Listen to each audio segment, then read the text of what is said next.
What's going on? Getting a little bit of knife practice in here. I got me a couple of cardboard boxes hanging from the rafters there. Got me just this little, it's really chatty, dude. Look, tip's all bent.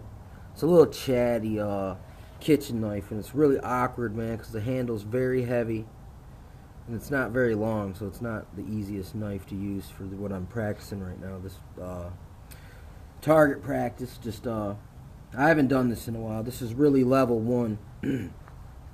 It's like when I do that, basically the Tai Chi method, man, and even the sidearm no spin, because it really, I'm going like this. What I do is I let go right about here. I don't let go there. I let go here, and by the time it hits, it's pointed forward. You know what I mean? So there's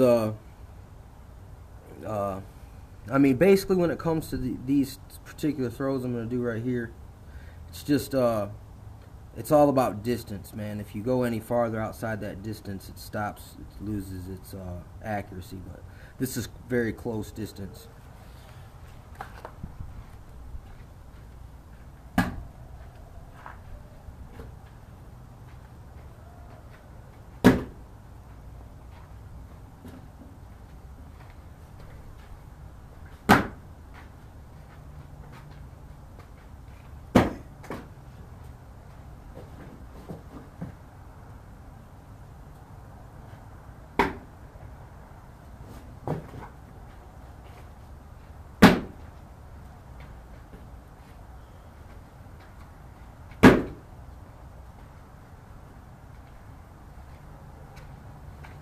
Pay attention to the way my body's pointed and my feet, the way they move, which foot the throw comes off of.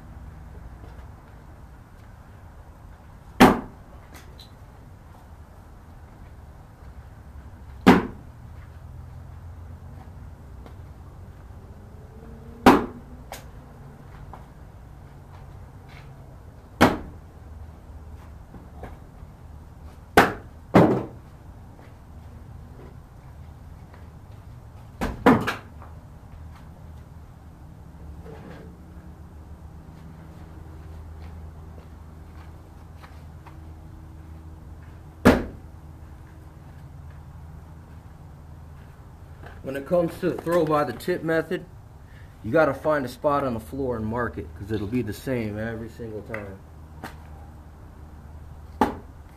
Yeah. What it is, man, there is none of this. There is no wrist in the flip method. You just go like this. You let go right here. Bloop, it flips. Bang. I mean, and that shit is like a laser. It'll do the same thing every single time.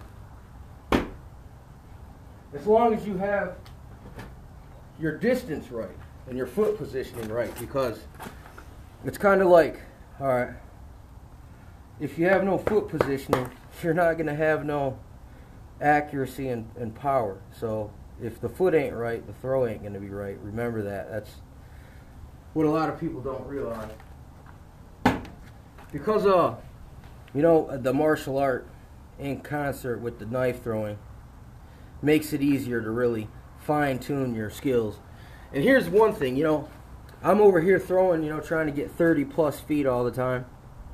Since I've been practicing that so long, I forgot about level 1 for a minute. So, you know, then my level 1 skills decrease, and now my mid-range, long range increases. But since I've focused all my time and energy on that, you know, this has went to the wayside to some extent. And I had to sit here and actually train myself up for a second and get re-familiarized with the feeling.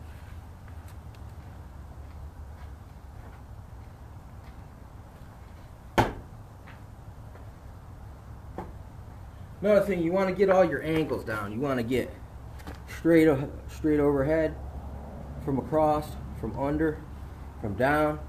You can come from here even, but I don't want to keep chasing my knife down. You can get these sidearm methods too. it's just like you just let go right there, and it flies to the target. That wasn't the best example.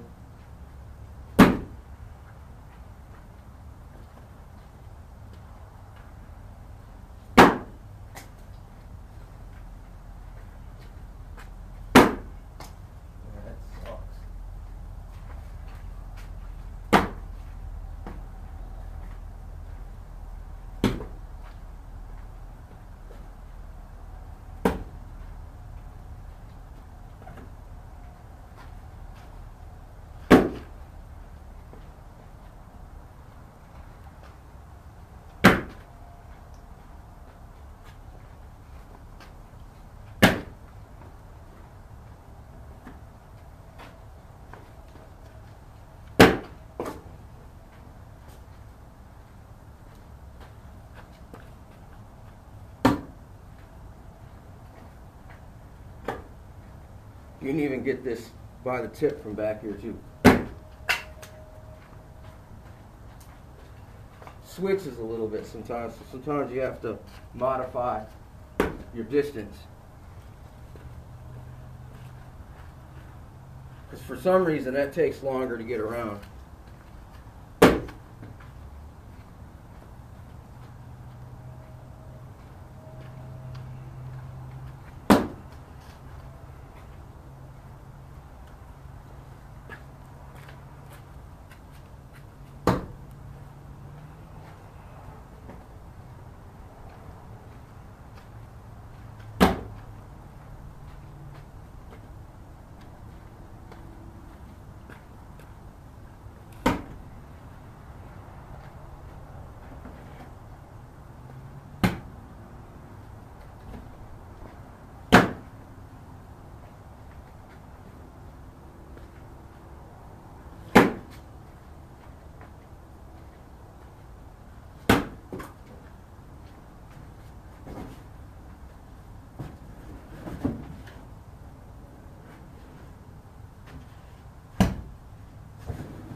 Not as good with the left, but I could still hit it though. You know what I'm saying? That means I must have practiced at some point.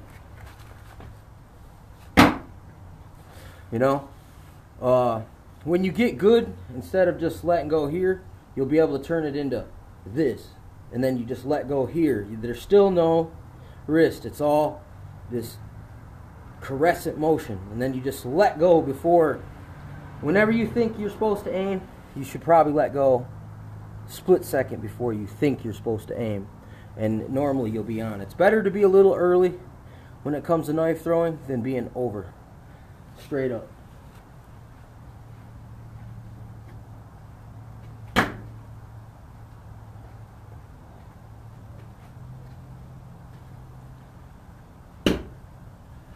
It's kind of like in pool, man. I don't know how many times I have seen this, but it's a bunch. It's where someone's got an easy shot, but then they go and try to hammer it in, and they end up missing because they put too much energy into it.